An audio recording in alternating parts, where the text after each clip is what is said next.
The problem with learning jazz guitar is not finding the information.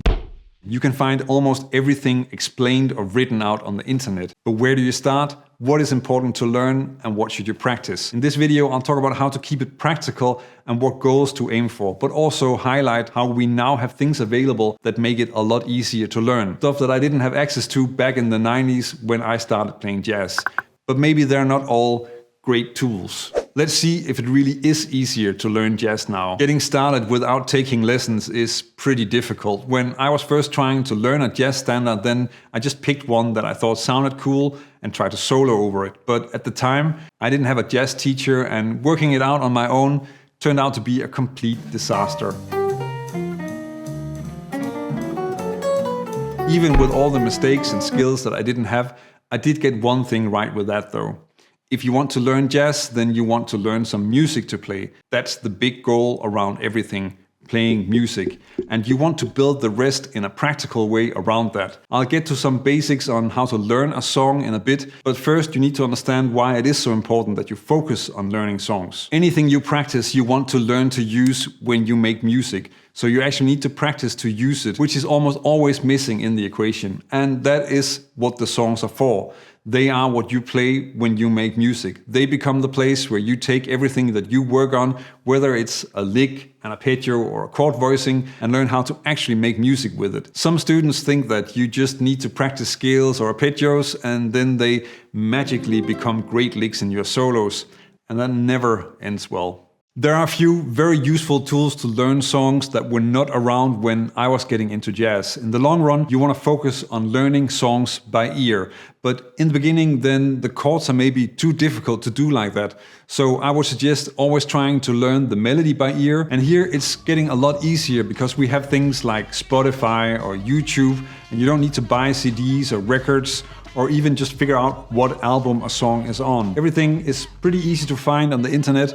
You can check out different versions and use those to learn the melody. This is great ear training and will also help you develop important skills that I'll get to later in the video. You should have a decent shot at learning the melody by ear, and if you can, then check out a few of the chords as well. But otherwise we have things like iReal or even Google to help you with that. And of course, the trusted old real book, which has been around for a long time, as you can tell from coffee stains and tape to hold it together. So, okay, about the real book, I think I maybe just want to talk a little bit about that because it's a sensitive topic and some people get angry as soon as you mention the real book. I mean, why didn't you just get rid of it when you had the chance? It's just a book. There are a lot of mistakes in there. It's certainly not perfect. At the same time, if the choice is between you not learning any songs and using the real book is fine. Really, just use it. It doesn't matter. It's much more important that you play some music. And anyway, if it's about a few wrong chords, there are wrong chords everywhere and chords are never set in stone. The short list of things to focus on when you're learning a song for jazz soloing would be to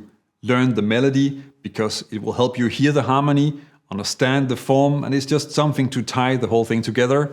Learn the chords, because we mostly improvise over chords, and if you know the chords and the arpeggios plus maybe the key of the song, then you're already pretty far in terms of what you need to play a solo.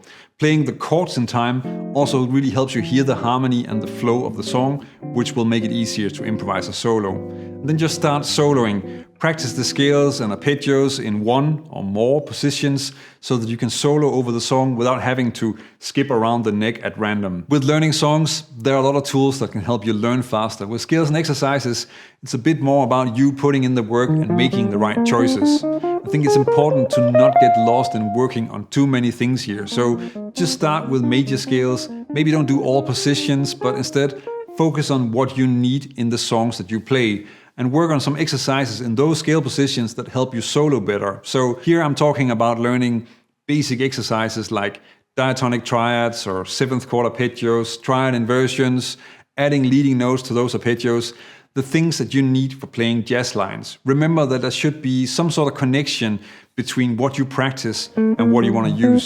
Then you can add more positions and more scales along the way. But again, focus on what you need when you're solo and try to practice so that you improve that. Don't practice scales that you never heard being used or that you won't use for another few years. In fact, this is important for any exercise that you want to work on. The same goes for chords. Be careful with massive systems of inversions and permutations because they will eat up your practice time, and instead just keep it simple and build a vocabulary of chords that you can actually use when you play. I have other videos that give you a more practical approach for this.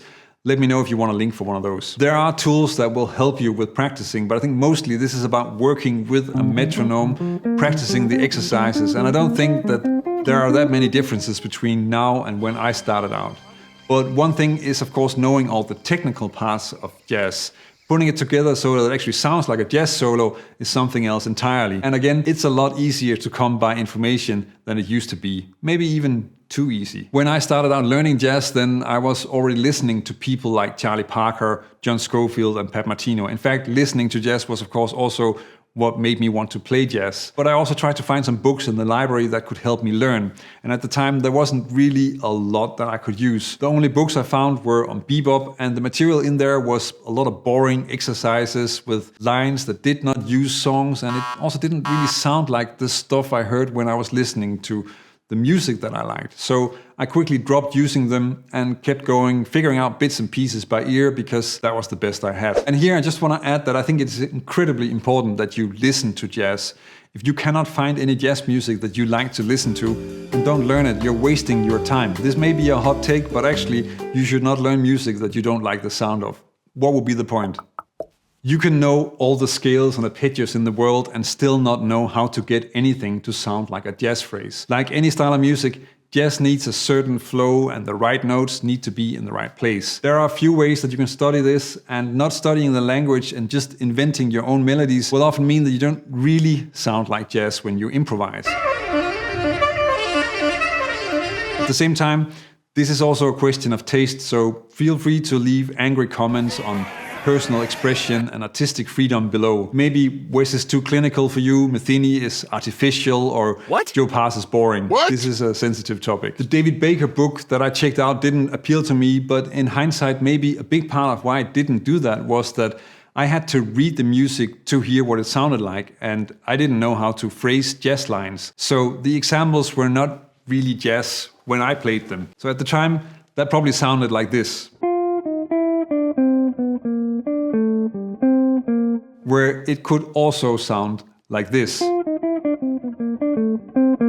But now you can find many lessons with both audio and video examples so that you can hear how the vocabulary you're trying to learn actually should sound. Both examples from famous solos and stuff that people on the internet come up with.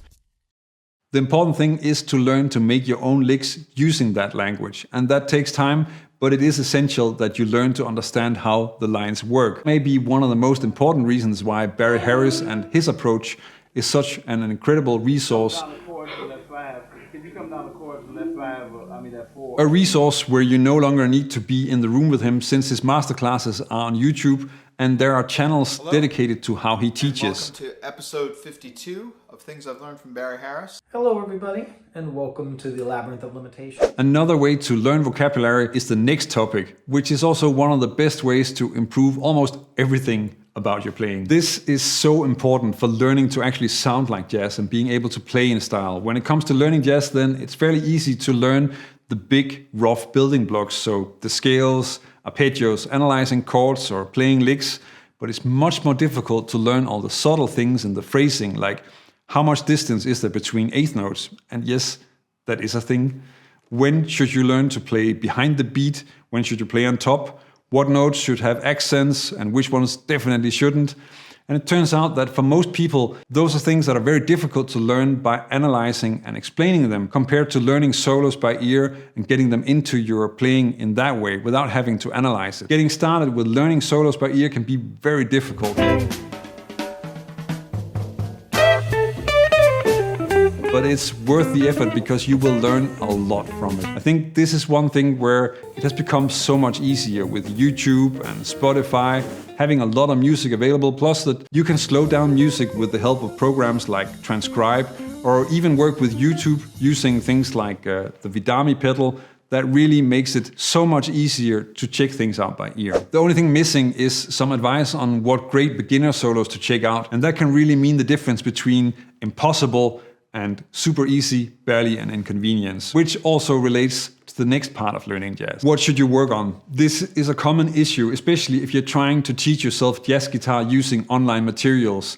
If you don't know what is missing in your playing, then it's also incredibly difficult to figure out what to work on next and how to learn that. On the internet, then there are usually 100 different suggestions, but how do you choose what fits you and what will help you the most? I think the obvious solution here is, of course, to find a good teacher who has more experienced ears and a better overview of the material and what you need to learn. And I've had a lot of really good teachers in my time, which is probably the easiest way to speed up your learning process. But of course, it's not always possible to find a teacher that fits you or that is available where you are. So if you want my take on getting started learning jazz in a step-by-step process, then check out my Jazz Guitar Roadmap course, where you can also get some feedback on your progress by posting videos in the course community. And that really helps catching things that are specific to you and that you maybe can't hear yourself. Is it easier to learn jazz now? I'm really curious what you guys think about this. I guess that I think it is, but you're also faced with a lot of other problems that are often kind of disguised as advantages because we underestimate information overload or how much it actually takes to choose the right things to work on. Few things are as useful and efficient as having real lessons. It's hard to beat having a teacher as your main source of information and as your guide in what to practice and what to focus on. But it does have to be a teacher that fits you and is available where you are. Did it get easier to learn jazz? Let me know what you think in the comments. One thing that I really wish someone had given me more advice on when I was starting out was what solos to learn by ear, just to get started learning in that way and also to connect better with the music.